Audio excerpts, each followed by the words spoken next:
two reasons, really, why Assad has survived for this long. Firstly, people's expectations of his imminent fall were misplaced. Syria was a misunderstood regime with that very few external countries knew that much about. There was a presumption made at the beginning of the Arab Spring, the beginning of the Syrian crisis, that just like other Arab states that had seen a change in regime during the Arab Spring, like Tunisia and Egypt, that Assad's fall was somehow inevitable. States like the United States made their policies based on this assumption that there was some kind of domino effect taking place in the Arab world, and all of the autocratic regimes would eventually fall. Now, interestingly, these policies were made for political reasons rather than based on sound analysis. You actually had this very strange situation whereby the experts employed by Western governments, particularly the ambassadors inside Damascus, were reporting back to Washington and London and Paris and saying, actually, this regime is structured differently.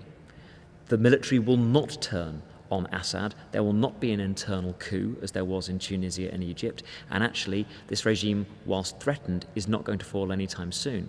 And that advice was ignored for political reasons.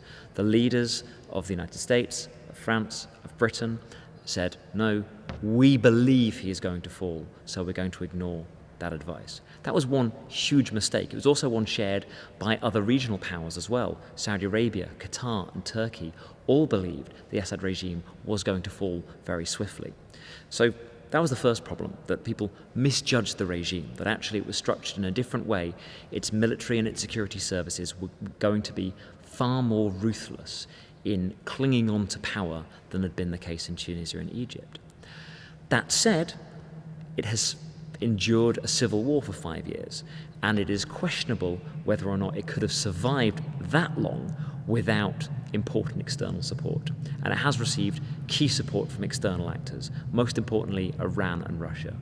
They have provided, probably most importantly actually, money, finance. The Syrian state is still just about functioning in the places that Bashar al-Assad still controls. Salaries are still being paid. People are still going to work, and that's primarily because they've got the money to pay them, and that money is largely coming from Iran and Russia. As well as that, Iran have provided troops on the ground, Shia militia from Iraq and Afghanistan, and also from Lebanon, who have been able to fight alongside Assad's troops. The Russians have provided weaponry, and most recently they've provided planes to continue the fight as well. So even at the moments when Assad has looked closer to collapse than in the past, he's had these two major external benefactors coming in to prop him up and keep him in power. So that's another key reason why he's lasted as long as he has.